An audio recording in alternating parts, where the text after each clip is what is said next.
نحمده ونصلي على رسوله الكريم اما بعد فاعوذ بالله من الشيطان الرجيم بسم الله الرحمن الرحيم رب اشرح لي صدري ويسر لي امري واحلل عقدة من لساني يفقهوا قولي ان الحمد لله نحمده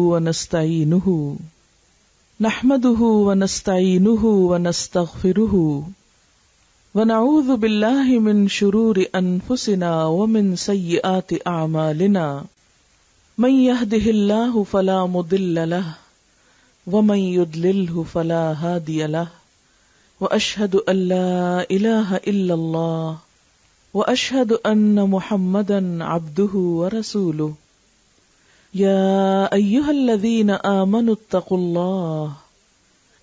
الله حق تقاته ولا تموتن إلا وأنتم مسلمون يا أيها الناس اتقوا ربكم الذي خلقكم من نفس واحدة وخلق منها زوجها وبث منهما رجالا كثيرا ونساء واتقوا الله الذي تساءلون به والأرحام إن الله كان عليكم رقيبا يا أيها الذين آمنوا اتقوا الله وقولوا قولا سديدا يصلح لكم أعمالكم ويغفر لكم ذنوبكم ومن يطع الله ورسوله فقد فاز فوزا عظيما وقال رسول الله صلى الله عليه وسلم والله إني لأخشاكم لله وأتقاكم له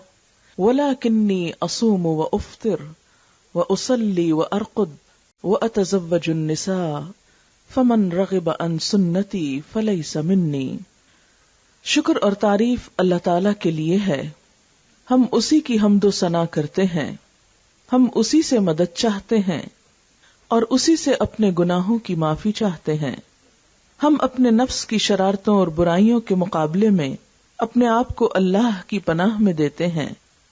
حقیقت یہ ہے کہ جس کو وہ سیدھے رستے پر چلائے اسے کوئی بھٹکا نہیں سکتا، اور جس کو وہ بھٹکا دے اسے کوئی سیدھے رستے پر لا نہیں سکتا۔ اور میں گواہی دیتا ہوں کہ اللہ کے سوا کوئی معبود نہیں، اور یہ کہ محمد صلی اللہ علیہ وسلم اللہ کے بندے اور اس کے رسول ہیں۔ اے ایمان والو، ٹھیک ٹھیک اللہ کا تقوی اختیار کرو اور مرتے دم تک اس کی اطاعت اور وفاداری پر قائم رہو۔ اے لوگو، اپنے رب کے غضب سے ڈرو جس نے تمہیں ایک جان سے پیدا کیا اور اسی جان سے اس کا جوڑا پیدا فرمایا، اور پھر ان دونوں کے ذریعے بہت سے مرد اور عورتیں پھیلا دیں۔ اس پالنے والے اللہ کی ناراضگی سے بچتے رہنا جس کا واسطہ دے کر تم ایک دوسرے سے اپنے حقوق مانگتے ہو، اور رشتہ داروں کے حقوق کا پاس اور لحاظ رکھو۔ یقین جانو خدا تمہاری نگرانی کر رہا ہے۔ اے ایمان والو، اللہ سے ڈرتے رہو اور جچی تلی مضبوط بات زبان سے نکالو، تو اللہ تمہارے اعمال کی اصلاح کر دے گا اور گناہوں پر معافی کا پردہ ڈال دے گا۔ اور جو لوگ اللہ اور اس کے رسول کی اطاعت اور فرما برداری کریں گے وہ عظیم کامیابی سے سرفراز ہوں گے۔ نبی اکرم صلی اللہ علیہ وسلم نے فرمایا، خدا کی قسم میں تم سب میں خدا سے زیادہ ڈرنے والا، تم سب میں سب سے زیادہ اس کی ناراضگی سے بچنے والا ہوں، لیکن میرا حال یہ ہے کہ میں کبھی نفل روزے رکھتا ہوں، کبھی بغیر روزے کے رہتا ہوں، راتوں کو نماز بھی پڑھتا ہوں اور سوتا بھی ہوں، اور میں نکاح بھی کرتا ہوں، بس جو میری اس سنت سے منہ پھیرے اس کا مجھ سے کوئی تعلق نہیں۔ اس وقت جو عبارت میں نے آپ کے سامنے پڑھی ہے یہ خطبہ نکاح کی مسنون عبارت ہے۔ حقیقت یہ ہے کہ ہمارا دین ایک مکمل دین ہے، اور دین کہتے ہیں زندگی گزارنے کے طریقے کو۔ ہمارے دین نے ہمیں صرف نماز روزہ ہی نہیں سکھایا، یہ بھی سکھایا ہے کہ شادی اور غمی کے موقع پر کیا کرنا ہے، ازدواجی زندگی کی کیا ذمہ داریاں ہیں، شوہر اور بیوی کے ایک دوسرے پر کیا حقوق اور فرائض ہیں، اس دنیا کی زندگی کو کس طرح پرسکون، پرامن اور خوشگوار بنایا جا سکتا ہے۔ کیونکہ اسی پر دوسری زندگی کی خوشی کا انحصار ہے۔ ہمارے دین کو اسی لیے ایک مکمل دین کہا جاتا ہے کہ یہ زندگی کے ابتدا سے لے کر انتہا اور انتہا کے بعد تک کے بارے میں بہت کچھ بتاتا ہے۔ دین اسی وقت مکمل ہوتا ہے جب انسان کی ساری زندگی اللہ کی مرضی کے مطابق ہو جائے۔ اللہ کی رضا اسی وقت حاصل ہوتی ہے جب انسان کی ساری زندگی میں اس کی مرضی شامل ہو جائے۔ یہ نہیں کہ کچھ حصہ اللہ کی مرضی کے مطابق، کچھ اپنی مرضی کے مطابق، کچھ لوگوں کی مرضی کے مطابق، کچھ شیطان کی مرضی کے مطابق۔ نہیں، یہ کئی رنگ نہیں، بس صرف ایک ہی رنگ، اور وہ رنگ صبغت اللہ، اللہ کا رنگ۔ لیکن بات یہ ہے کہ ہماری زندگیوں میں ایسا کیوں نہیں؟ اس کی کیا وجہ ہے؟ یعنی جس دین کو ہم مانتے ہیں اس کا کوئی رنگ، اس کی کوئی خوشی اور اس کا کوئی اثر ہماری عملی زندگی میں نظر نہیں آتا۔ اس کی کئی ایک وجوہات ہیں، لیکن سب سے پہلی اور بنیادی وجہ یہ ہے کہ ہم جانتے ہی نہیں کہ مختلف مواقع پر اسلام کی تعلیم کیا ہے۔ ہم میں سے بہت سے لوگ شادی کرتے ہیں، لیکن مردوں کو نہیں پتا کہ شادی کے بعد ان کی ذمہ داریاں کیا ہیں، کن چیزوں پر گھریلو زندگی کی خوشی کا انحصار ہے، کن چیزوں کے بارے میں آخرت میں پوچھا جائے گا۔ اسی طرح لڑکیوں کو بھی عموماً نہیں معلوم ہوتا کہ ان کے فرائض کیا ہیں۔ اللہ تعالیٰ نے جہاں اپنے کچھ حقوق بتائے وہاں بندوں کے حقوق بھی بتائے ہیں۔ اپنے حقوق کی کمی بیشی تو وہ معاف کر دے گا، لیکن بندوں کے حقوق میں، ایک دوسرے کے حق میں اگر کچھ کمی بیشی ہوئی تو جب تک بندے معاف نہ کریں اللہ تعالیٰ بھی معاف نہیں کریں گے۔ اس لحاظ سے بھی شادی کے بعد کی ذمہ داریوں کو سمجھنا نہایت ضروری ہے۔ ان ذمہ داریوں کا ایک خوبصورت سبق اس خطبے کے اندر بھی دیا گیا ہے۔ شادی کے موقع کے حوالے سے اور بعد کے حوالے سے بہت سی تعلیمات خود اسی کے اندر پائی جاتی ہیں۔ اسلام میں خوشی کے مواقع بھی تعلیم کے لیے استعمال ہوتے ہیں تاکہ مسلسل لوگوں کو یاد دہانی کرائی جائے ان کی ذمہ داریوں کی۔ مثلاً آپ دیکھیں کہ عید کا دن ہے، خوشی کا دن ہے، لیکن اس روز بھی نماز کے ساتھ خطبہ ہوتا ہے جس میں یہ بتایا جاتا ہے کہ اس موقع کی ذمہ داریاں کیا ہیں۔ ہم ہر سال عید مناتے ہیں اور ہر سال نماز پڑھتے ہیں اور ہر سال خطبہ پڑھا جاتا ہے، کیوں آخر ایک ہی چیز کیوں بار بار ریپیٹ کی جاتی؟ کیونکہ انسان بھولنے والی چیز ہے، کمزور چیز ہے، خطا کار ہے، تو بار بار کا سنتے سناتے رہنا انسان کی اصلاح میں مددگار ہوتا ہے۔ لیکن افسوس یہ کہ ہمارے ہاں زندگی کے ہر معاملے میں نہایت سمجھداری کا، شعور کا اور ہوش حواس سے کام لینے کا ثبوت دیا جاتا ہے، لیکن جہاں دین کی بات آتی، دین کا معاملہ آتا ہے تو اس میں عام طور پر ہم سمجھ بوجھ استعمال نہیں کرتے۔ مثلاً آپ دیکھیے کہ یہ خطبہ پڑھا جاتا ہے ہر شادی کے موقع پر، لیکن کتنے لوگ ہیں جو شادی میں شریک ہوئے ہوں اور خود جن کی شادی ہو رہی ہو ان کو یہ پتا چلا ہو کہ یہ کہا کیا گیا ہے۔ عموماً عربی میں پڑھا جاتا ہے، عربی میں سنا جاتا ہے، صرف ایک برکت حاصل کی جاتی ہے اور اس کے بعد سب بکھر جاتے ہیں، نہیں معلوم کیا کہا گیا۔ اسی طرح ہماری نماز کا بھی یہی حال ہے کہ ہم نماز پڑھتے ہیں، اللہ اکبر کہتے ہیں، کبھی کھڑے ہو جاتے ہیں، کبھی رکوع میں چلے جاتے ہیں، کبھی سجدے میں، اور بہت کچھ پڑھ کے سلام پھیر دیتے ہیں اور ہم کو بالکل نہیں پتا ہوتا ہم نے کیا کہا ہے اور اس سب کا مقصد کیا ہے۔ ہم دنیا بھر کی کتابیں سوچ سمجھ کر پڑھتے ہیں، لیکن جب قرآن کھولتے ہیں تو ہم کو نہیں پتا یہ کتاب ہم کو کیا کہہ رہی ہے، لیکن پڑھ ضرور لیتے ہیں کیونکہ دل میں ایک محبت تو ہے نا اس کتاب کے ساتھ، اپنے رب کے ساتھ۔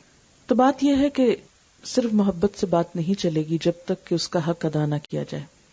اس لیے مناسب معلوم ہوتا ہے کہ آج ہم تھوڑی دیر کے لیے اس خطبے کے الفاظ پر غور کریں اور میں اور آپ ہم سب اپنی اپنی ذمہ داریوں کو ذہن میں لائیں، جہاں کوئی کمی کوتاہی ہے اس کو پورا کریں۔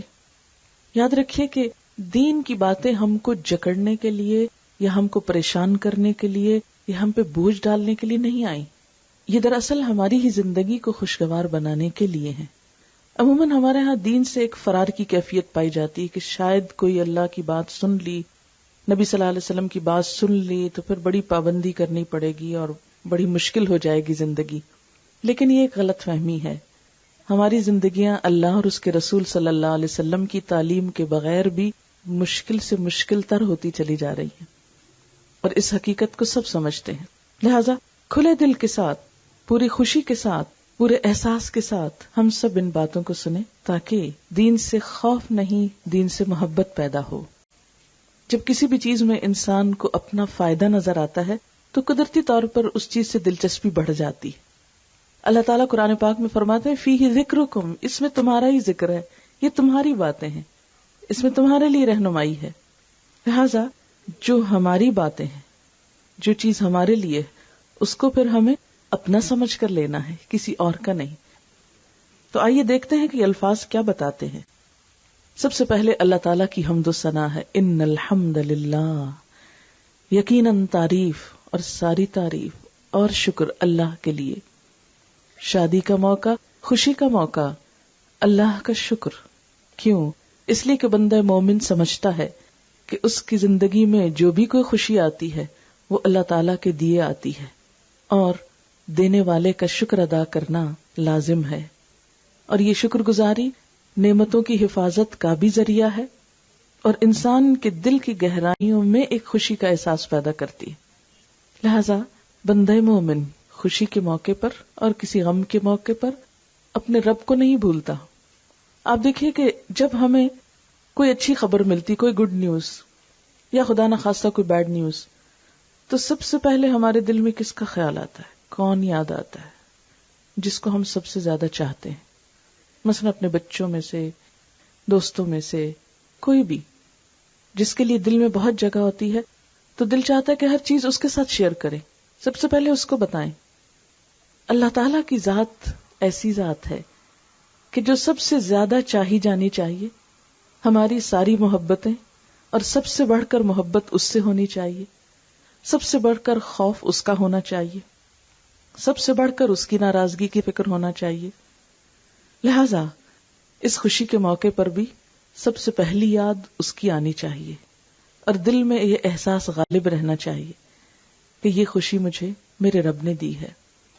اب دیکھیے کہ ماں باپ کتنی کوشش کرتے ہیں کہیں اچھا رشتہ ہو جائے، شادی کا موقع آئے، تصور ہی میں سب خوش ہونے لگتے ہیں کہ شادی کا موقع آئے گا، سب اکٹھے ہوں گے، ایسے اور ایسے خوشی منائیں گے. لیکن یہ موقع جبھی آتا ہے جب اللہ چاہتا ہے، اور خوشی مکمل بھی جبھی ہوتی ہے جب وہ چاہتا ہے. ورنہ تو بعض اوقات ایسا ہوتا ہے کہ عین خوشی کے موقع پر غم آ جاتے. تو جب وہ رب خوشی دے تو اسی کا شکر ادا کرنا ضروری ہے. ان الحمد للہ، سب شکر اس کے لیے، اللہ کے لیے. نستعینہ، ہم اسی سے مدد چاہتے ہیں. جی ہاں، زندگی کے اہم موڑ پر، اہم فیصلوں میں اپنے رب کی مدد ضروری ہے. رب کی مدد کیوں مانگی جاتی ہے؟ کیونکہ انسان فطری طور پر اندر سے کمزور ہے. ہم کتنے بھی بہادر بنے، ہم کتنے بھی طاقتور بنے، لیکن ہم ہیں اندر سے کمزور. چھوٹی سی چیز بھی اندر ہلچل مچا دینے کے لیے، توڑ پھوڑ کر دینے کے لیے کافی ہو جاتی ہے. آپ خوش بیٹھے ہیں، کسی کی ایک چھوٹی سی چیز آپ کو اندر تک ڈسٹرب کر دیتی ہے. پھر زندگی کے اہم مرحلوں میں تو انسان کیا چاہتا ہے کہ کوئی ایسا ہو جس پر میں اپنے سارے بوجھ ڈال دوں، جس کے حوالے میں ساری مشکلات کر دوں، اور وہ میری مدد کرے، اور ہو بھی وہ ایسا جو مدد کر سکتا ہو. اس لیے مسلمانوں کو یہ سکھایا گیا کہ زندگی کے ہر اہم حصے میں، ہر مشکل میں، ہر فکر والی بات میں سب کچھ اس کے حوالے کر دو، اس سے مدد مانگو، اس سے دعا کرو. نستعینہ، ہم اس سے مدد چاہتے ہیں اس اہم موڑ پر کہ خیر و عافیت سے سب کچھ درست ہو جائے اور آئندہ زندگی میں لڑکی اور لڑکے کا نبھا بھی بہت اچھا ہو جائے. ونستغفرہ، اور ہم اسی سے بخشش چاہتے ہیں. عام طور پر یہ سوچا جاتا ہے کہ بخشش بس اس وقت مانگی جاتی ہے جب انسان بہت گناہ کر لے، لیکن بندہ مومن ہر حال میں اللہ سے بخشش کی دعا کرتا رہتا ہے کہ معلوم نہیں کوئی انجانے میں ایسی بات نہ ہو گئی ہو، بھول چوک کر نہ ہو گئی ہو، غلطی سے نہ ہو گئی ہو، بے سوچے سمجھے نہ ہو گئی ہو کہ جس سے میرا رب مجھ سے ناراض ہو جائے. نستغفرہ، ہم اس سے بخشش چاہتے ہیں. اور نبی صلی اللہ علیہ وسلم جیسی ہستی جو کبھی گناہ نہیں کرتے تھے، وہ اپنے بارے میں فرماتے ہیں کہ میں دن میں 70 سے 100 بار استغفار کرتا ہوں کہ جب رب نعمت دے تو میں اسی کا شکر گزار ہو جاؤں، جب دین کی تکمیل ہوئی تو اس وقت بھی سورۃ النصر میں کیا فرمایا گیا؟ اذا جاء نصر اللہ والفتح ورأیت الناس يدخلون فی دین اللہ افواجا فسبح بحمد ربک واستغفر، کہ جب اللہ کی مدد آ جائے، لوگ فوج در فوج دین میں داخل ہوں، نبوت کے مشن کی تکمیل ہو جائے، تو آپ اللہ کی حمد و ثنا کیجئے، تسبیح کیجئے اور اس سے استغفار کیجئے۔ انہ کان توابا، بے شک وہ بہت توبہ قبول کرنے والا ہے۔ نبی صلی اللہ علیہ وسلم جس کام کے لیے بھیجے گئے، جب وہ مکمل ہوا تو کیا کہا گیا؟ اب خوشی کیسے منائیے؟ فسبح بحمد ربک واستغفر، اپنے رب کی تسبیح کیجئے اور استغفار کیجئے۔ تو خوشی کے موقع پر بھی اللہ تعالیٰ سے یہ معافی مانگتے رہنا کہ ہماری کسی بات سے آپ ناراض نہ ہوں، یہ بہت ضروری ہے۔ اور سچی بات یہ ہے کہ ہمارا رب جب ہم کو خوشیاں دیتا ہے تو ہم ایسے کام کرتے ہیں جس سے اللہ تعالیٰ ناراض ہو۔ عام حالات میں شاید گناہ کچھ کم ہوتے ہوں، لیکن خوشی کے مواقع پر عموماً ہر حد پار کر دیتے ہیں اور کیا کہتے ہیں پھر کیا ہوا، خوشی کا تو موقع ہے، شادی کوئی روز روز تھوڑی ہوتی ہے، اب آج بھی یہ کام نہیں کریں گے تو کب کریں گے؟ مثلاً آپ دیکھیں کہ عام دنوں میں نماز اپنے وقت پہ پوری ہو رہی ہے، جو ہی شادی کا ہنگامہ شروع ہوتا ہے، شاپنگ ہو رہی ہے، بازار جا رہے ہیں، نمازیں لیٹ ہو رہی، قضا ہو رہی، اور عذر کیا ہے؟ بہت مصروفیت ہے، کیا کریں؟ پھر شادی کے لیے سب جمع ہے تو سب کی نمازیں اوپر تلے ہو رہی، بعض اوقات راتوں کو بہت تاخیر ہو جاتی، صبح کی آنکھ نہیں کھلی، اور پھر دلہن کے لیے خاص طور پر یوں لگتا ہے جیسے لکھ دیا گیا ہو کہ نماز کی چھٹی، کہ کچھ گھنٹے تو اس کو بیوٹی پارلر میں گزارنے ہیں۔ اب اس وقت کیسے اٹھے وہ بیچ میں ادھورا سب کام چھوڑ کر، کیونکہ ٹائم ہی یہی ملا ہے، نماز کا وقت آئے گا، کوئی نہیں، اللہ معاف کرنے والا ہے، خیر ہے۔ اب باقی وقت اب سج بن کے بیٹھے، اب اس حال میں کیسے حرکت کرے؟ نماز معاف۔ اور سسرال کے گھر میں آئے ہیں نئے نئے، وہ کیا کہیں گے؟ لو آتے ہی اب نماز پڑھنا چاہتی ہے، دوسرے ڈسٹرب ہوں گے میری نماز سے، دوسروں کو تکلیف کیا دینا، لہٰذا طرح طرح کے عذر بہانے کر کے ہم اپنے فرض کو ایک طرف ڈال دیتے ہیں۔ پھر اسی طرح آپ دیکھیے کہ عام طور پر ہم جب اپنے گھر میں ہوتے ہیں تو غیبت، چغلی اور ان چیزوں کا موقع کم آتا ہے۔ جب خوشی کے موقع پہ اگلے پچھلے نئے پرانے سب لوگ اکٹھے ہوتے، سب رشتہ دار، پھر پچھلے گلے شکوے یاد آ جاتے ہیں، پھر ناراضگیاں یاد آ جاتی، پھر ایک دوسرے کے راز کھلتے ہیں، کھولے جاتے ہیں، وہ اس کا شکوہ اس سے کر رہا ہے، وہ اس کی غیبت اس سے کر رہا ہے، وہ اس کے دکھڑے اس کے سامنے کھول رہا ہے، اور اس طرح بہت ساری غلط باتیں زبان سے نکلتی ہیں۔ یہی خوشی کے مواقع بہت سی ناراضگیوں کا سبب بن جاتے ہیں۔ پھر آپ دیکھیے کہ جب ہم کسی مجلس میں ہوتے ہیں، شادی کے موقع پہ اچھا پہننا، اچھا کھانا کو منع نہیں ہے، اپنی استطاعت اور حیثیت کے مطابق کریں، اسراف نہ ہو، کیونکہ اسراف کرنے والے اللہ تعالیٰ کو پسند نہیں۔ قرآن پاک میں آتا ہے ان المبذرین کانوا اخوان الشیاطین، فضول خرچی کرنے والے لوگ شیطان کے بھائی ہوتے ہیں۔ اپنی حدود سے باہر نکلنا، قرض لے لے کر بڑے بڑے کام ایسے کرنا کہ جس سے ایک دھاک بیٹھ جائے، ایک نام بن جائے، یہ کوئی پسندیدہ چیز نہیں ہے۔ لیکن ہم ایسے مواقع پر صرف دکھاوے کے لیے، صرف لوگوں کو بتانے کے لیے کہ ہمارے پاس بہت کچھ ہے، ہم اس نیت سے بسا اوقات پہنتے بھی ہیں، پہناتے بھی ہیں، دلہن کو چڑھاتے بھی ہیں۔ تو اسلام میں ریاکاری، دکھاوا، اسراف، یہ سب ناپسندیدہ چیزیں۔ پھر آپ دیکھیے کہ شادی کے موقع پر کیا کرتے ہیں کہ جب تک بیٹھے رہتے ہیں لوگوں کا جائزہ لیتے رہتے، اس نے کیا پہنا، اس نے کیا پہنا، کسی کو دیکھ کے خوش ہوئے، کسی کو دیکھ کے کڑھے۔ پھر جب گھر واپس پلٹتے ہیں تو کیا گفتگو ہوتی، کبھی غور کیا ہم نے؟ ضرور بات کرتے ہیں، وہ دیکھا فلاں کی شکل کیسے لگ رہی تھی، اس کو تو یہ کپڑے سوٹ ہی نہیں کر رہے تھے، اور اس کو اس عمر میں کیا چاو آیا کہ وہ اتنا کچھ پہن کے آ گئی۔ کسی کے ناک پہ تبصرہ، کسی کے میک اپ پہ تبصرہ، کسی کے کپڑے پہ تبصرہ۔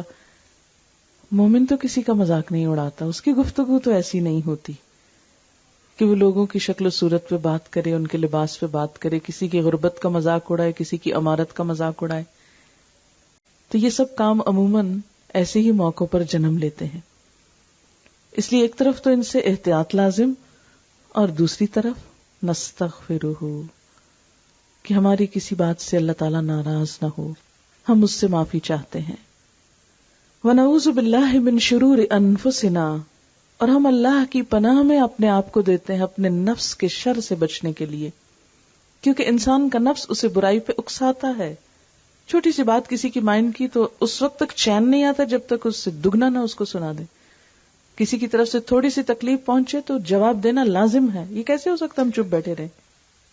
اور چاہے اس میں بات بڑھ جائے اور کام خراب ہوتا ہے تو ہم اپنا غصہ تو ٹھنڈا کر لیں. لہذا نعوذ باللہ من شرور انفسنا. حضرت یوسف علیہ السلام نے بھی کہا تھا کہ ان النفس لامارۃ بالسوء، یقیناً نفس تو انسان کو برائی پہ اکساتا ہی رہتا ہے، برائی پہ آمادہ ہی کرتا ہے، وہ تو برائی کی طرف ہی لے کے جاتا ہے. لہذا نفس کی ایسی باتیں جو انسان کو دنیا میں بھی نقصان دے تو ان کو ماننے میں خسارہ ہی ہے. اب دیکھیے کہ نفس کا شر ہوتا کیا ہے؟ دل کی تنگی، حسد، بغض، حرص، لالچ، طمع، دوسرے کے لیے برے خیالات، بدگمانی، نیگیٹو تھنکنگ، یہ سب کچھ نفس کا شر ہے. خود کو بڑا سمجھنا، لوگوں کو حقیر سمجھنا، اپنی کسی خوبی کا بہت زوم ہونا، یہ ساری چیزیں نفس کے شر میں آ جاتی ہیں. سب سے پہلے نفس کے شر کا شکار ہوا تھا شیطان، اور اس نے کیا کہا تھا؟ انا خیر منہ، میں اس سے بہتر ہوں. خلقتنی من نار وخلقتہ من طین، مجھے تو نے آگ سے بنایا، اس کو مٹی سے، میں اس کے آگے جھک نہیں سکتا. ہم دیکھیے کہ انا کا شکار لوگ دراصل شیطان کے پیروکار ہوتے ہیں. اور عام روزمرہ زندگی میں جتنی بھی خرابیاں ہوتی، اگر ہم ان کو انالائز کریں تو ہم دیکھیں گے کہ انسانی تعلقات کو بگاڑنے کے پیچھے بھی نفس ہوتا ہے. لو ہم ایسے ہی گئے گزرے، ہم دوسرے سے کمتر ہیں، ہم کیوں جھکیں، ہم کیوں اس کی بات مانیں، ہم اس کے کہے میں کیوں آئیں، ہم کیوں معافی مانگے چاہے قصور ہمارا اپنا ہو. تو ہم بسا اوقات اس نفس کی وجہ سے بڑے بڑے نقصان اٹھاتے ہیں، لیکن صرف اس ایک کو بچانے کے لیے بندوں کو بھی ناراض کرتے ہیں، رب کو بھی ناراض کرتے ہیں. اسی طرح اللہ کی اطاعت میں جو چیز حائل ہوتی ہے وہ بھی انسان کا نفس ہے، اور بندوں کا حق ادا کیوں نہیں ہوتا اس میں بھی انسان کا نفس آڑے آتا ہے. آپ دیکھیں کہ شادی کے بعد انسان کی عبادت کی قبولیت کا انحصار شوہر اور بیوی کے باہم ایک دوسرے کو راضی اور خوش رکھنے پر ہے. نبی صلی اللہ علیہ وسلم نے فرمایا، جو عورت 5 وقت کی نماز پڑھے، رمضان کے روزے رکھے اور اپنی شرم و عزت کی حفاظت کرے اور اپنے شوہر کی اطاعت کرے، وہ جنت کے جس دروازے سے چاہے داخل ہو جائے. شوہر کی خوشی اور شوہر کی اطاعت جنت میں جانے کا سبب ہے. جہاں نماز ضروری ہے وہاں شوہر کی بات ماننا بھی ضروری ہے. لیکن عموماً ہم یہ سمجھتے ہیں کہ اگر ہم نماز پڑھ رہے ہیں تو شوہر کا حق ادا نہیں بھی ہو تو خیر ہے، کوئی بات نہیں. نہیں، یہ دونوں ہی برابر ہیں. لیکن عموماً ہمیں شوہر کا حق ادا کرنے میں یا شوہر کو بیوی کا حق ادا کرنے میں کیا چیز مانے ہوتی ہے، کیا چیز رکاوٹ بن جاتی ہے؟ انسان کی انا.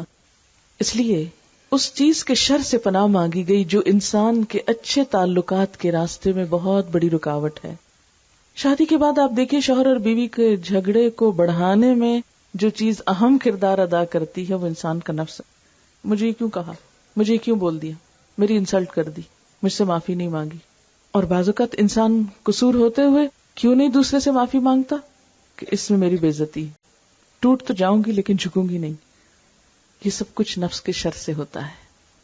انسان وہی محبت حاصل کر سکتا ہے جو جھکنا جانتا ہو، جو دینا جانتا ہو. وہی قدر پا سکتا ہے جو دوسروں کی قدر کرنا جانتا ہو.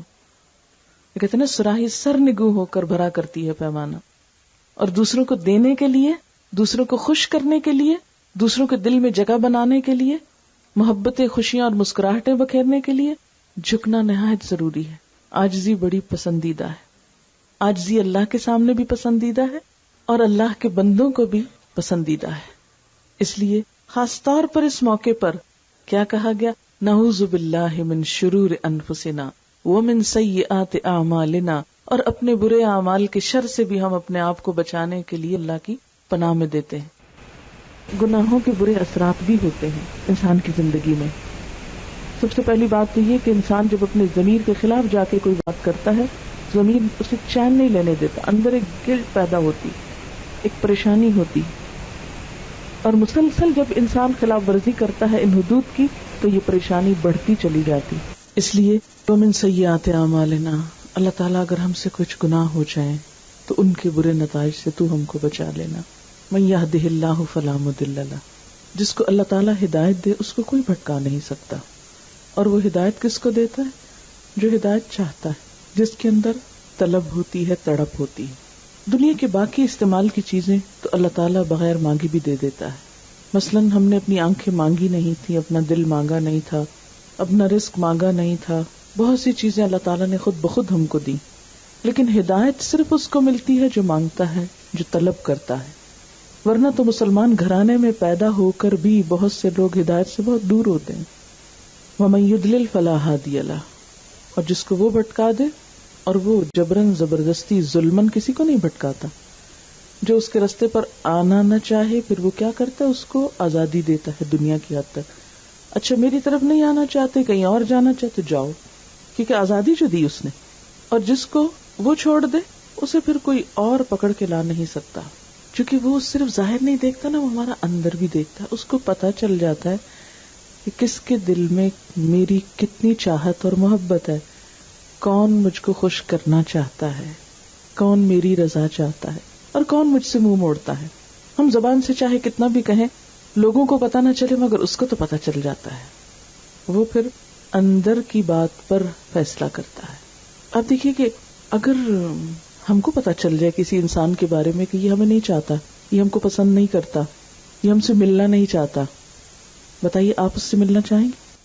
اگر آپ کو کسی کے دل کا پتا چل جائے کہ یہ مجھ سے ملنا نہیں چاہتا، یہ مجھ کو پسند نہیں کرتا، یہ میرے پاس آنا نہیں چاہتا، تو آپ بھی اسی طرح پسند نہیں کریں گے. تو اس مثال سے یہ بات سمجھ میں آتی ہے کہ جب اللہ تعالیٰ کو پتا چل جاتا ہے کہ ایک بندہ میری طرف نہیں آنا چاہتا، وہ مجھ کو پسند نہیں کرتا، تو دنیا کی حد تک اس کا قانون کیا کہ وہ زبردستی نہیں کرتا، وہ جبرن پکڑ کے نہیں لاتا کہ نہیں ضرور میرے بندے بن کے رہو. اس لیے کہ اس نے بے شمار مخلوق کو ایک قاعدے قانون کا پہلے سے ہی پابند بنا رکھا. بس سورج چاند وغیرہ ہیں، ان سے ان کی مرضی نہیں پوچھی جاتی کہ تم طلوع ہونا چاہتے ہو کہ نہیں. تو مگر انسان کے ساتھ یہ نہیں. انسان کو عقل، شعور، سمجھ اور ضمیر نام کی چیز دے کے دنیا میں آزاد چھوڑا. اب چاہو تو مان جاؤ، چاہو تو میری طرف آؤ، نہیں چاہتے تو نہ صحیح. من شاء فلیؤمن ومن شاء فلیکفر، جس کا دل چاہے ایمان لائے، جس کا دل چاہے انکار کرے. کوئی جبر نہیں، زبردستی نہیں. ایسے میں جو اپنی خوشی سے کچھ بھی طلب رکھتا ہو اس کی طرف جانے کی، اس کے لیے وہ راہیں کھول دیتا ہے. پھر اس کے لیے وعدہ ہے 1 قدم بس چلو، 10 قدم میں تمہاری طرف آؤں گا. اس لیے عام طور پر اس بات کو سمجھنے میں کنفیوژن ہوتا ہے کہ جب اللہ ہی نہیں چاہتا ہم کو ہدایت دینا تو ہم کیا کریں. نہیں، اس سے پہلے خود سے پوچھیں کیا ہم خود چاہتے ہیں، ہم نے اس کے لیے کتنی کوشش کی. کیونکہ جس چیز کو انسان چاہتا ہے اس کے لیے کوشش بھی کرتا ہے. ازدواجی زندگی میں بھی انسان کو اللہ تعالیٰ کی رہنمائی اور مدد اور مشکل وقت میں صبر کی توفیق اسی کو ہوتی ہے جو یہ سب چیزیں چاہتا ہے، جس کی اپنی نیت ہوتی ہے. پھر اس کے بعد کلمہ شہادت ہے، اشہد ان لا الہ الا اللہ و اشہد ان محمدن عبدہ و رسولہ. میں گواہی دیتا ہوں اس بات کی کہ اللہ کے سوا کوئی الہ نہیں اور محمد صلی اللہ علیہ وسلم اللہ کے بندے اور اس کے رسول ہیں. اس کا کیا مطلب ہے؟ اور شادی کے موقع پہ کلمہ کیوں پڑھا جا رہا ہے؟ ایمان کی تجدید کے لیے، اس بات کے احساس اور اظہار کے لیے کہ ہم اللہ ہی کو اپنا رب مانتے ہیں، اسی کو معبود سمجھتے ہیں، اسی کی عبادت کریں گے، اسی کی اطاعت کریں گے، اسی سے ڈریں گے، اسی کے لیے یہ تعلق جوڑ رہے ہیں، اسی کا نام لے کر یہ عہد کر رہے ہیں، اور اس کے آگے جواب دہی کے ڈر سے ایک دوسرے کا خیال رکھیں گے. اور محمد صلی اللہ علیہ وسلم کو رسول ماننے کا مطلب کیا ہے کہ اس زندگی میں جو تعلیمات ان کی طرف سے میرے لیے آئی ہیں ان کو بھی ہم مانیں گے. ہمارے لیے بہترین نمونہ وہی ہیں، ہمارے لیے ان کی سنت، ان کا طریقہ سب طریقوں سے زیادہ اچھا ہے. پھر خطبہ نکاح میں 3 آیات ہیں جن میں 4 دفعہ تقویٰ کا حکم ہے. پہلی آیت ہے، اے لوگو جو ایمان لائے ہو، اللہ کا تقویٰ اختیار کرو، اللہ کا ڈر اختیار کرو، اور تمہیں موت نہ آئے مگر اس حال میں کہ تم مسلمان ہو. شادی کا موقع ہے، خوشی کا موقع ہے، بار بار کہا جا رہا ہے اللہ سے ڈرو. کیوں؟ اس لیے کہ 2 انسانوں کے تعلقات کبھی بھی خوشگوار ہو نہیں سکتے جب تک ان کے درمیان اللہ کا خوف موجود نہ ہو. کیونکہ تقویٰ دل میں ہوتا ہے نا، کہ دل میں خدا کا خوف. تو تقویٰ ہمیں کیا سکھاتا ہے کہ اپنے دل کی بھی حفاظت کرو. نبی صلی اللہ علیہ وسلم نے فرمایا کہ خبردار، انسان کے جسم میں ایک ٹکڑا ہے، اگر وہ درست ہو جائے تو سارا جسم درست ہو جاتا ہے، اگر وہ بگڑ جائے تو سارا جسم بگڑ جاتا ہے۔ خبردار وہ ٹکڑا انسان کا دل ہے۔ تو دل کی بھی حفاظت جب تک نہ ہو اس وقت تک تقویٰ نہیں ہوتا، اور تقویٰ کہ دل کی حفاظت کے ساتھ انسان دوسرے سے معاملہ کرے کہ دل میں بھی کسی کے لیے برا نہ رکھے، کیونکہ اگر نیت اچھی نہ ہو تو بظاہر انسان کتنی بھی خوشامد کرتا رہے وہ دوسرے کے دل پہ جا کے نہیں لگتی۔ فریب کاری، ریاکاری، دکھاوا اور اوپر اوپر سے خلوص کو ظاہر کرنا، یہ زیادہ دن تک انسان نہیں کر سکتا۔ اس لیے کیا فرمایا؟ خدا سے ڈرو، کسی پہ ظلم نہ کرو، زیادتی نہ کرو۔ اب دیکھیے کہ عام طور پر ہمارے معاشرے میں جو جھگڑے اور فساد ہوتے ہیں، یا خاص طور پر شادی کے بعد لڑکیوں کو جو مسائل ہوتے ہیں، اس میں بنیادی وجہ کیا ہوتی ہے کہ دونوں فریقوں کے اندر خدا کا خوف نہیں ہوتا۔ انسانی تعلقات کی خوشگواری اسی وقت ہو سکتی ہے جب انسان کے دل میں اللہ کا احساس ہو، اللہ کا ڈر ہو۔ تقویٰ میں صرف ڈر ہی نہیں، اس کی محبت بھی آتی ہے، اس کا احساس بھی آتا ہے۔ کسی نے کہا تھا کہ میں اللہ سے ڈرتا ہوں اور اس کے بعد اس شخص سے ڈرتا ہوں جو اللہ سے نہیں ڈرتا، کیونکہ جو شخص خدا سے نہ ڈرتا ہو آپ اس کے شر سے بچ ہی نہیں سکتے۔ وہ جب چاہے جھوٹ بول دے، جب چاہے آپ پہ الزام لگا دے، جب چاہے آپ کو تانا دے، جب چاہے آپ کا ناطقہ بند کرے، آپ کو اذیت دے، ستائے، جو چاہے آپ کے ساتھ کرے۔ آپ دیکھیے کہ شادی کے بعد عموماً کمپلیکیشنز کیوں ہوتی، کبھی غور کیا آپ نے؟ شوہر اور بیوی کے تعلقات میں خرابی کیوں آتی ہے؟ ساس بہو کے تعلقات کیوں خراب ہوتے؟ کیونکہ بہت سی باتوں کو ٹویسٹ کر کے کچھ سے کچھ کر دیا جاتا ہے، بات کچھ ہوتی ہے، بنا کچھ لیا جاتا ہے۔ ایسا کیوں ہوتا ہے؟ اس لیے کہ خدا کا خوف نہیں ہوتا۔ شادی کی خوشی کی بنیاد کیا ہوتی ہے؟ شوہر اور بیوی کا باہم ایک دوسرے پر اعتماد۔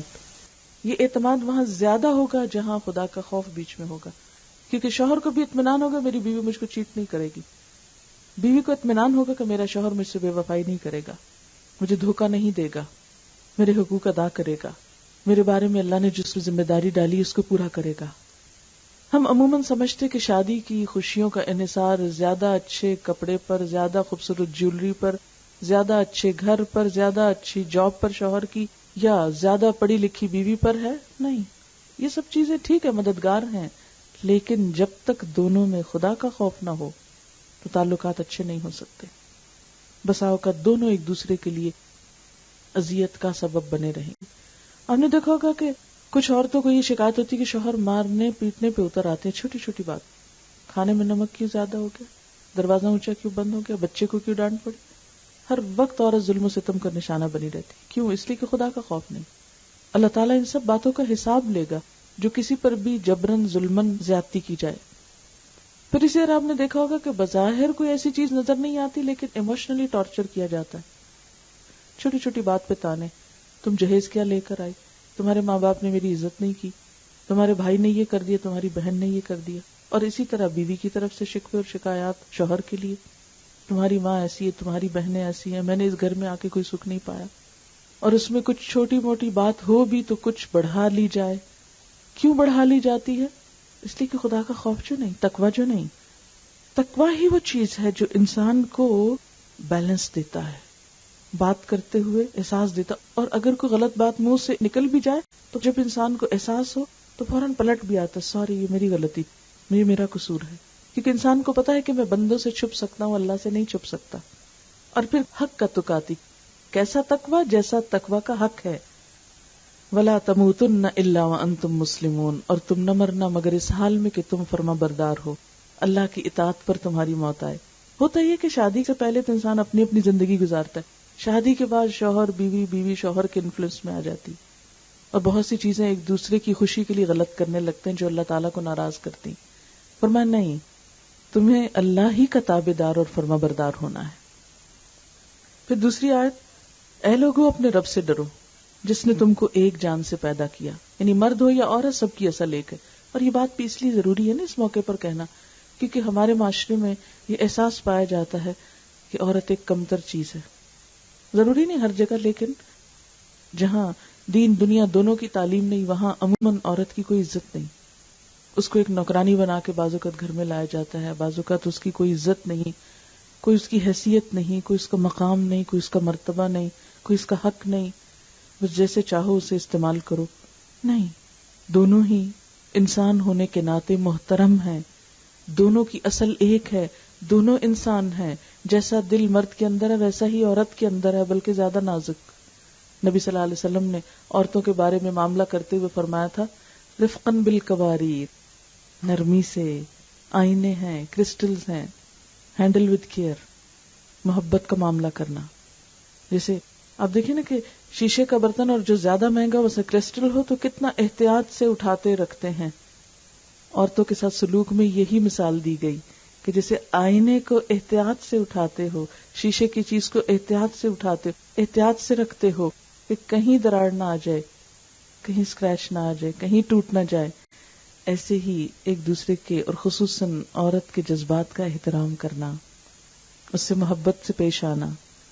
کیونکہ ایک لڑکی جب اپنا گھر بار چھوڑ کر آتی ہے تو اس کے لیے سب کچھ اجنبی ہوتا ہے، اسے عام حالات سے بڑھ کر محبت چاہیے ہوتی، حتیٰ کہ وہ اس گھر سے مانوس ہو جائے۔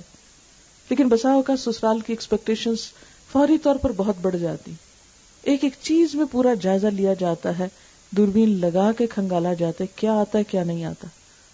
اگر اسی جگہ اپنی بیٹی کو رکھا جائے تو ہو سکتا ہے اس سے بھی گئی گزری ہو، لیکن بیٹی کے قصور کبھی نظر نہیں آتے ماں کو، محبت جو ہے۔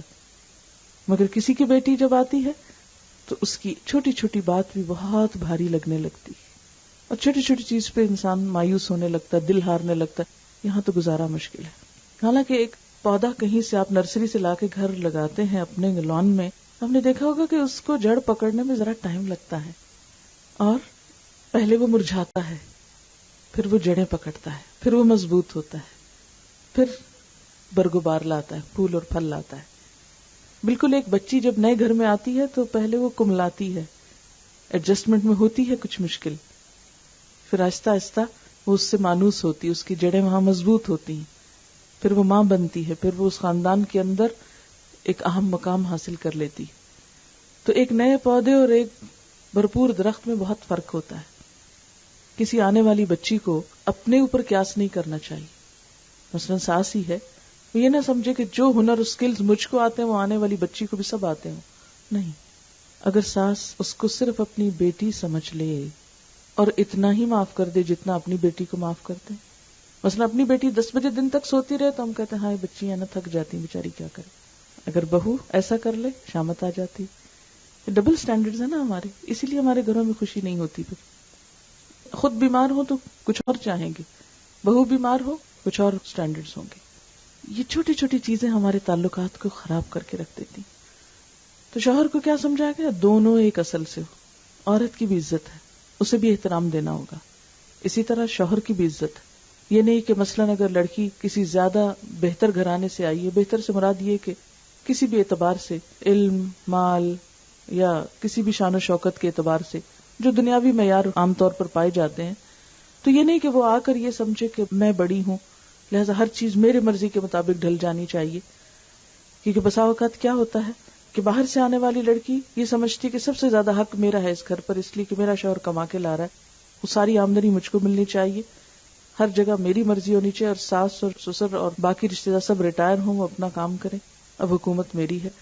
تو یہ رویہ بھی درست نہیں ہے۔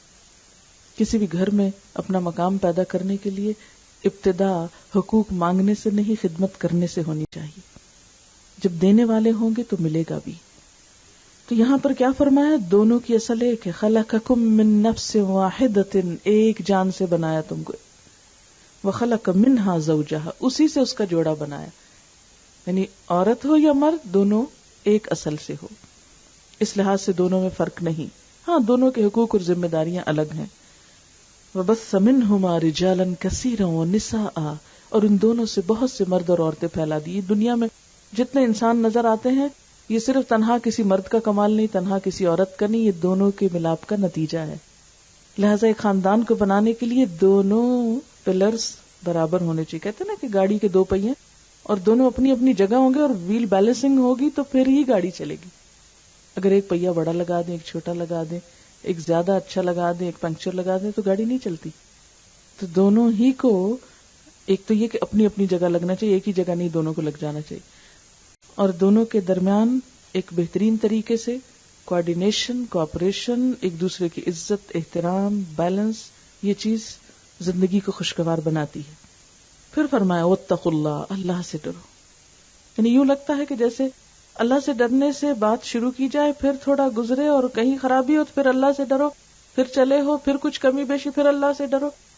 اور جب انسان اللہ سے ڈرتا ہے تو اپنی غلطیاں نظر آنے لگتی ہیں. جب اس کا خوف نکلتا ہے تو ہمیشہ دوسروں ہی کی غلطیاں نظر آتی ہیں.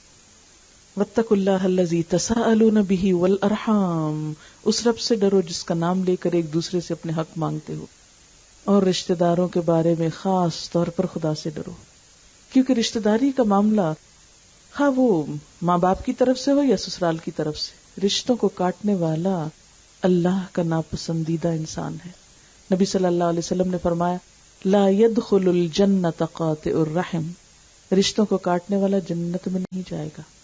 اور دنیا بھی جہنم ہو جاتی ہے تو اگلی جنت میں اس کو کیا کرنا ہے جا کے، اس نے تو یہی اپنے لیے پسند کیا. اللہ تعالیٰ کی رحمت ان لوگوں پر نہیں اترتی جو رشتوں کو کاٹ دیں، جو رشتوں کا احترام نہ کریں. اور آپ نے دیکھا ہوگا کہ بسا اوقات ایک دلہن کے آنے سے یا ایک رشتے کی وجہ سے خاندان میں ایسے تفرقے پڑتے ہیں کہ سب کٹ کے رہ جاتے. یاد رکھیے اس معاملے میں عورت اہم ترین کردار ادا کرتی ہے. مرد بیچارے تو کمانے میں لگے رہتے ہیں، وہ تو باہر کی ذمہ داریاں ہی پوری کرتے رہتے ہیں، لیکن رشتوں کی جوڑ توڑ، تعلقات بنانا بگاڑنا، لینا دینا، محبت نفرت، اس کی ابتدا عورت سے ہوتی ہے. ماں ہی ایک اخلاق سکھاتی ہے بچے کو کہ اس کو دوسروں کی قدر کرنا ہے. اسی طرح اگر عورت کے اندر صبر ہوگا تو مرد بھی نجات پائے گا، ورنہ اس کی بھی اللہ کے ہاں پکڑ ہو سکتی. پھر فرمایا ان اللہ کان علیکم رقیبا، بے شک اللہ تم پر نگران ہے، وہ نگرانی کر رہا ہے، وہ دیکھ رہا ہے. اس سے کیا چھپا سکتے ہو، اسے کیسے دھوکہ دے سکتے ہو. انسانوں کے سامنے تو تم فریب کر سکتے ہو. عموماً فریب کیا ہوتا ہے کہ انسان دوسروں کے سامنے تو بہت اچھا رویہ اختیار کرے لیکن بعد میں بھول جائے. پھر آخری آیت میں فرمایا یا ایھا الذین آمنوا، اے لوگو جو ایمان لائے ہو، اتقوا اللہ، اللہ سے ڈرو، وقولوا قولا سدیدا، اور سیدھی بات کہا کرو، درست بات کیا کرو. یصلح لکم اعمالکم، وہ تمہارے اعمال کی اصلاح کر دے گا. عام طور پر شادی کے موقع پر بہت جھوٹ بولے جاتے ہیں. بعض اوقات لڑکی یا لڑکے کی عمر چھپائی جاتی، بعض اوقات اس کا سٹیٹس چھپایا جاتا ہے. جب دھوکے کی بنیاد پہ شادی ہوتی ہے تو بعد میں بہت گڑبڑ ہو جاتی. اس سے بچنے کی ضرورت ہے کیونکہ انسان زیادہ دیر تک فیکٹس کو چھپا نہیں سکتا. اور جس تعلق کی ابتدا جھوٹ پر ہو رہی ہے، اور تعلق بھی وہ کہ جس میں کچھ چھپا نہیں رہ سکتا کیونکہ زندگی بھر کا ساتھ ہے، اب غم خوشی دکھ سکھ اچھا برا سب ساتھ ہے، تو کب تک کیا چھپایا جا سکتا ہے. اس لیے خاص طور پر فرمایا قولوا قولا سدیدا، دھوکے کی بنا پر نہیں، سیدھی بات کیا کرو اور اس بنا پر رشتے قائم کرو. یصلح لکم اعمالکم، فکر یہ ہوتی ہے نا پھر رشتہ نہیں ہوگا، نہیں ہو جائے گا، جہاں قسمت میں ہو جائے گا. اور اللہ حالات بھی درست کر دے گا، تمہارے حالات بہتر کر دے گا. ویغفر لکم ذنوبکم، اور تمہارے گناہوں کو معاف کر دے گا. ومن یطع اللہ ورسولہ، اور جو اللہ اور اس کے رسول کی اطاعت کرے گا، فقد فاز فوزا عظیما، وہ بہت بڑی کامیابی پائے گا. تو گویا انسان کی کامیابی کا انحصار کس بات پر ہے؟ اللہ اور اس کے رسول صلی اللہ علیہ وسلم کی بات ماننے پر. تو آئیے دیکھتے ہیں کہ اللہ اور اس کے رسول صلی اللہ علیہ وسلم شوہر اور بیوی کو کیا حکم دیتے ہیں کہ وہ ایک دوسرے کا خیال کس طرح رکھیں. پہلی بات تو یہ کہ دونوں کے تعلق کو ایک دوسرے کے لیے ناگزیر قرار دیا گیا.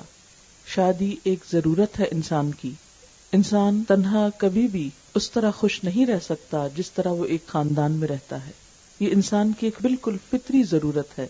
پھر دونوں کو ایک دوسرے کا ہمدرد اور غمگسار بنایا گیا. فرمایا کہ اس کی نشانیوں میں سے ہے کہ اس نے تمہاری ہی ذات سے تمہارے لیے جوڑے بنائے اور تمہارے درمیان محبت اور رحمت پیدا کر دی. مغرب میں آج ہم دیکھتے ہیں کہ مرد اور عورت کو ایک دوسرے کے مقابل لا کھڑا کیا گیا، ایک کمپٹیشن کی فضا پیدا کر دی گئی. جبکہ اسلام کیا کہتا ہے؟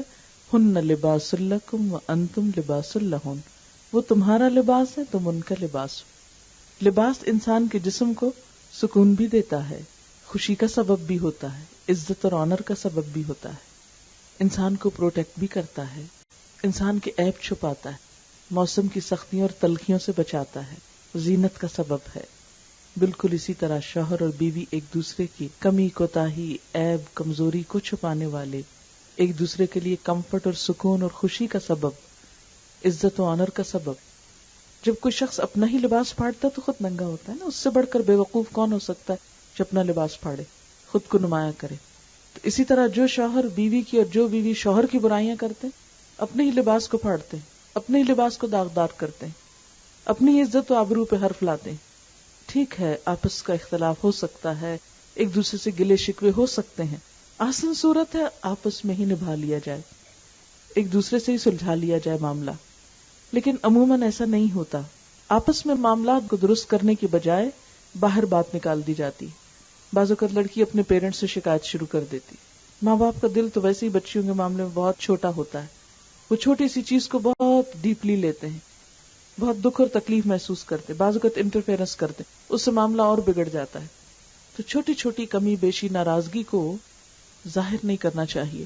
ہاں، جب معاملات بہت حد سے گزر جائیں، دونوں میں سے کسی ایک پر بہت ظلم اور زیادتی ہو رہی ہو، تو وہ تو پھر قرآن کا حکم بھی ہے کہ اسے تم کسی اور کے سامنے لے جاؤ، وہ تو الگ معاملہ ہے. لیکن عام طور پر روزمرہ کی زندگی میں جو ہر گھر میں چھوٹی موٹی اونچ نیچ ہوتی رہتی ہے، آپ دیکھیں کہ دو برتن بھی ساتھ رکھیں گے تو ٹکرا جائیں گے، کہیں نہ کہیں ٹکراؤ ہو ہی جاتا ہے.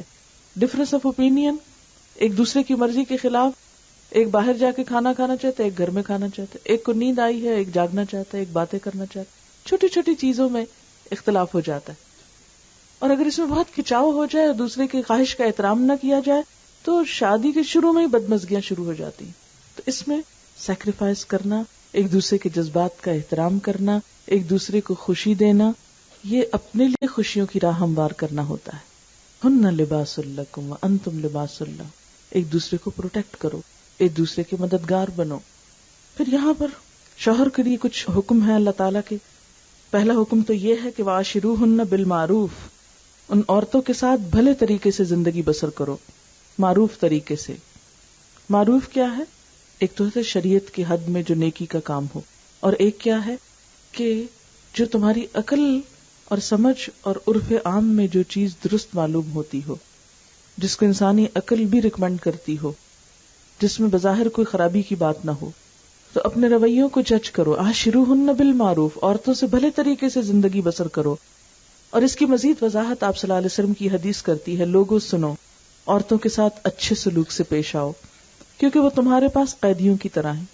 تمہیں ان کے ساتھ سختی کا برتاؤ کرنے کا کوئی حق نہیں سوائے اس صورت کے جب کہ ان کی طرف سے کھلی ہوئی نافرمانی سامنے آئے. پھر اسی طرح بیوی سے خوش گمان رہنے کا حکم دیا گیا، کیونکہ گمان اچھا ہو تو تعلقات اچھے رہتے ہیں.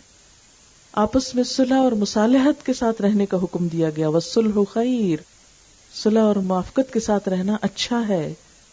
یہ ہدایت کی گئی کہ فَإِن كَرِهْتُمُوهُنَّ، اگر تم ان کو ناپسند بھی کرو، فَعَسَىٰ أَن تَكْرَهُوا شَيْئًا وَيَجْعَلَ اللَّهُ فِيهِ خَيْرًا كَثِيرًا، ہو سکتا ہے ایک چیز تم کو اچھی نہ لگتی ہو اور اللہ تعالیٰ اسی میں تمہارے لیے بہت بڑی بھلائی رکھے.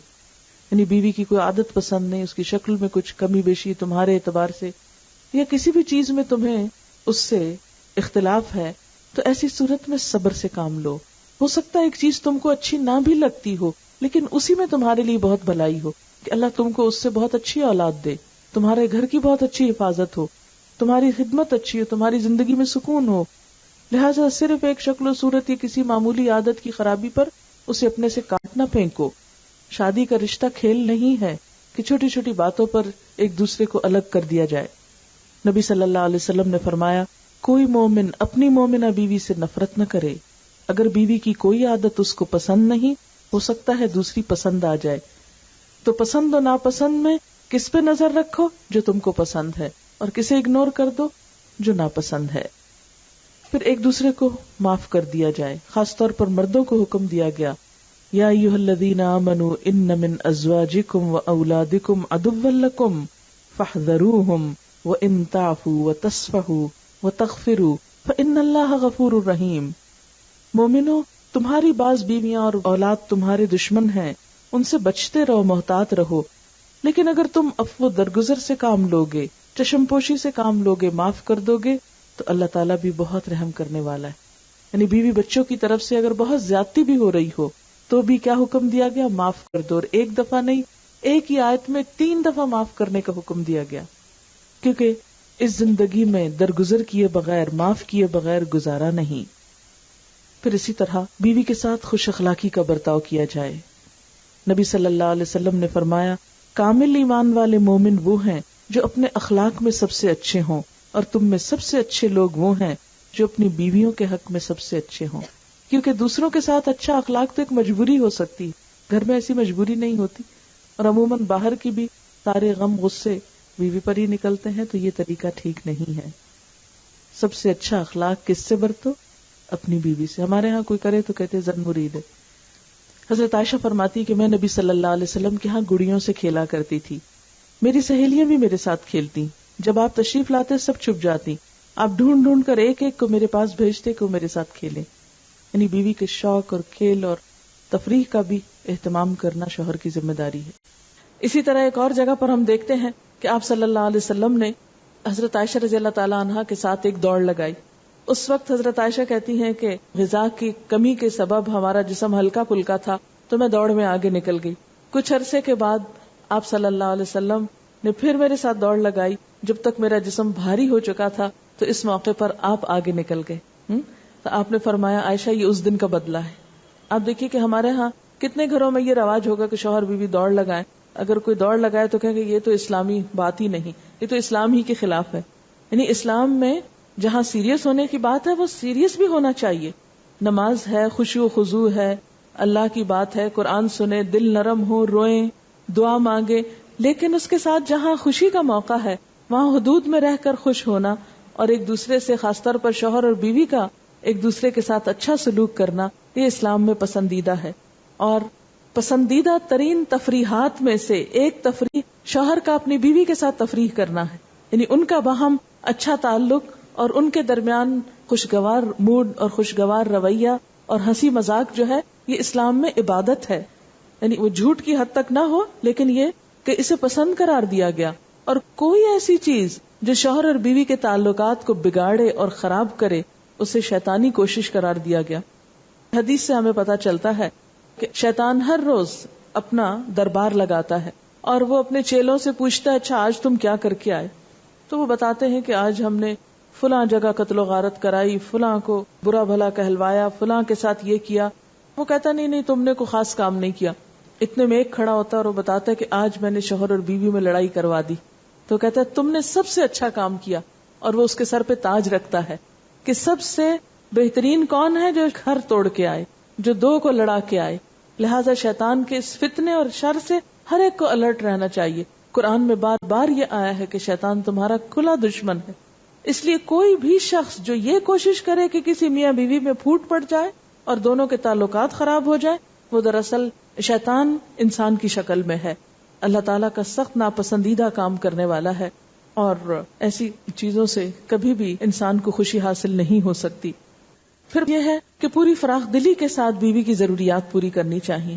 شوہر کے ذمہ ہے کہ بیوی کو کھلائے پلائے اور جیسا خود کھائے ویسا کھلائے، جیسا خود پہنے یعنی اچھے سے اچھا لباس ویسا ہی بیوی کے لیے اچھا لباس رکھے. یعنی جو اس کی اپنی حیثیت ہو وہی بیوی کا سٹیٹس ہو.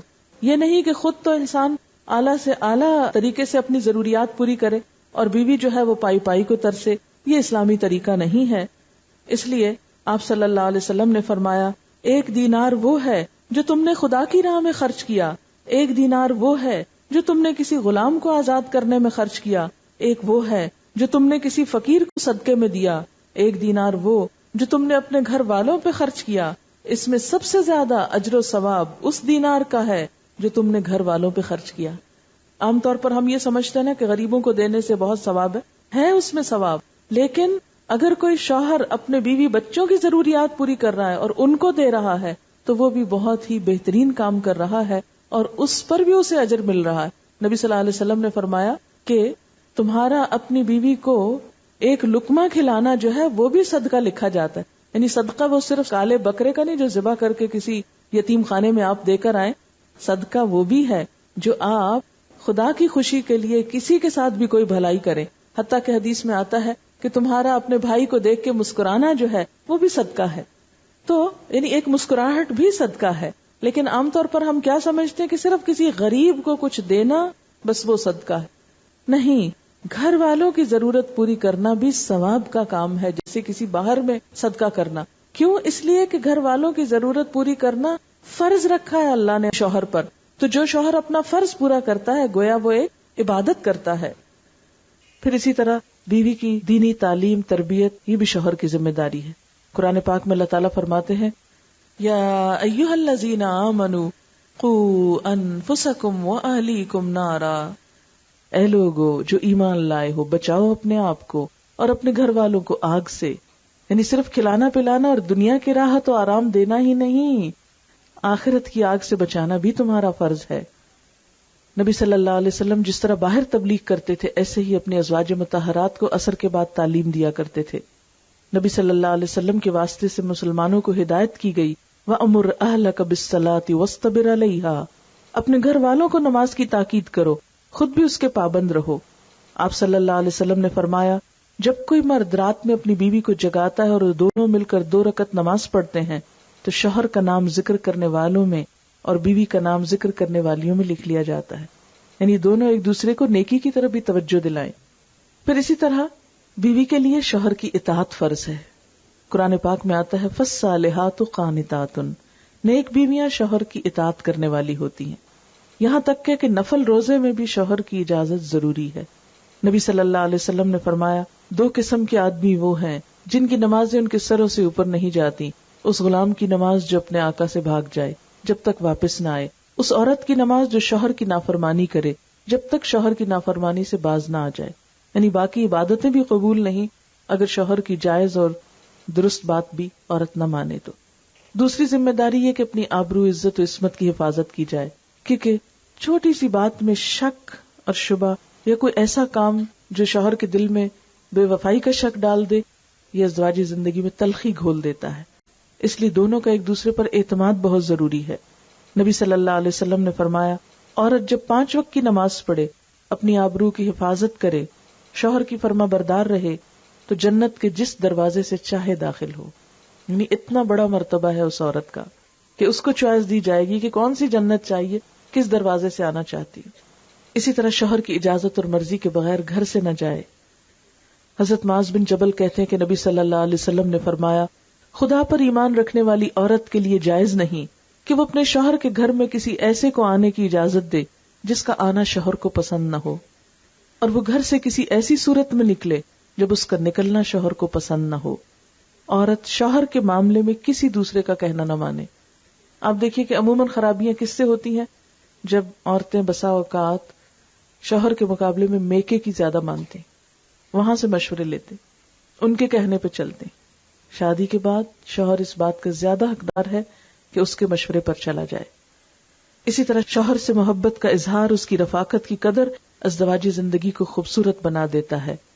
نبی صلی اللہ علیہ وسلم نے فرمایا نکاح سے بہتر کوئی چیز 2 محبت کرنے والوں کے لیے نہیں پائی گئی. حضرت صفیہ کے بارے میں آتا ہے کہ انہیں آپ سے بہت محبت تھی. آپ بیمار ہوئے تو انتہائی حسرت کے ساتھ بولی کاش آپ کی بجائے میں بیمار ہو جاتی. لوگوں نے سنا تو حیران ہوئی یہ کیا کہہ رہی ہیں. آپ نے فرمایا یہ دکھاوا نہیں کر رہی، جھوٹ نہیں کہہ رہی، یہ سچ کہہ رہی ہیں. اس سے کیا پتہ چلتا ہے کہ زبان سے بول کر بھی محبت کا اظہار ضروری ہے، کیونکہ دل کا کس کو معلوم.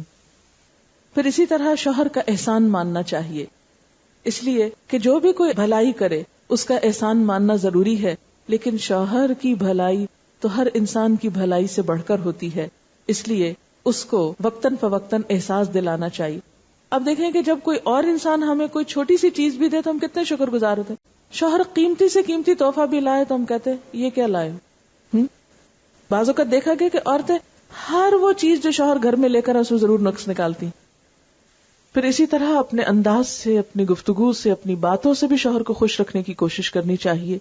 نبی صلی اللہ علیہ وسلم نے فرمایا جس عورت نے اس حال میں انتقال کیا کہ اس کا شوہر اس سے راضی اور خوش تھا تو وہ جنت میں داخل ہوگی. لیکن صرف زبان کی بتائی ہوئی باتیں کافی نہیں، پھر جب تک انسان کا عمل بھی ساتھ شریک نہ ہو. شوہر کا احسان ماننا چاہیے، اس کی شکر گزاری کرنی چاہیے.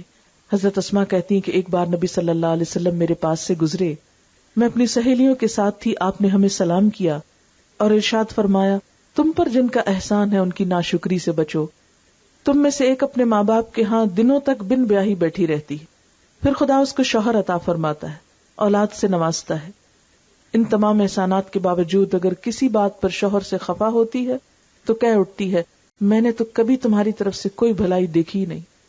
اکثر عورتیں یہ کہتی ہوئی سنائی دیتی اس گھر میں آ کے تو قسمت بھی پھوٹ گئی، کوئی خوشی نہیں دیکھی آج تک. حالانکہ ایسا نہیں ہوتا. مشکل یہ کہ جب غم آتا ہے تو سب خوشیاں بھول جاتی ہیں.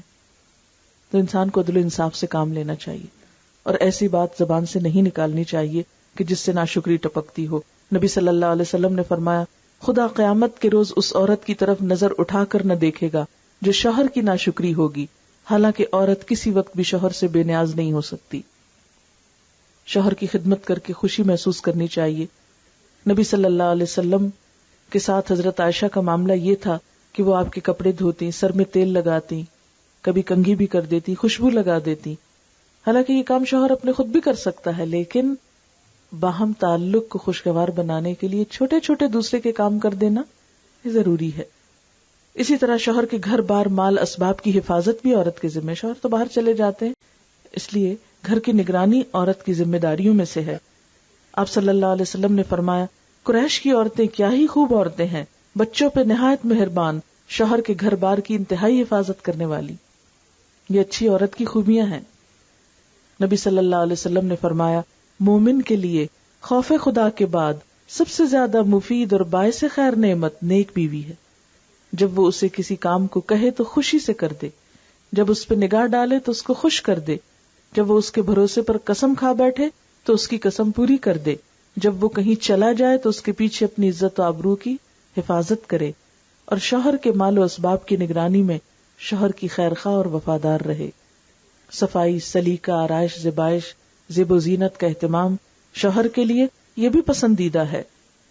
ایک بار حضرت عثمان کی اہلیہ کی حضرت عائشہ سے ملاقات ہوئی تو آپ نے دیکھا کہ بہت سادہ کپڑوں میں ہیں، کوئی بناؤ سنگھار بھی نہیں. تو پوچھا کہ کیا تمہارے شوہر کہیں باہر گئے ہوئے ہیں؟ تو انہوں نے کہا کہ نہیں. تو ان کو بہت تعجب ہوا کہ ایک عورت کے لیے یہ ضروری ہے کہ وہ اپنے شوہر کا دل جیتے. ایک بار ایک صحابیہ حضور صلی اللہ علیہ وسلم کی خدمت میں حاضر ہوئی، اپنے ہاتھوں میں سونے کے کنگن پہنے ہوئے تھے. آپ نے ان کو پہننے سے منع کیا تو کہنے لگی یا رسول اللہ صلی اللہ علیہ وسلم اگر عورت شوہر کے لیے بناؤ سنگھار نہ کرے گی تو اس کی نظروں سے گر جائے گی.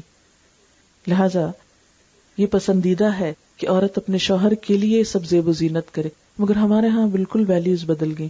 جب ہم بازار جاتے ہیں تو زیب و زینت بطور خاص کر کے جاتے ہیں، لیکن جب شوہر کے گھر آنے کا وقت ہوتا ہے تو جیسے تیسے میلے کچیلے ہوں. کیا ہوا؟ یہ تو روز کی بات ہے نا. نہیں، سب سے زیادہ عورت کے حسن کا حقدار اس کا شوہر ہے. تو اللہ تعالیٰ سے دعا ہے کہ وہ ہمیں ان باتوں کی توفیق دے، ان کاموں کی توفیق دے جن سے وہ راضی ہو جائے. سبحانک اللہم و بحمدک نشہد ان لا الہ الا انت نستغفرک و نتوب الیک. والسلام علیکم ورحمۃ اللہ وبرکاتہ.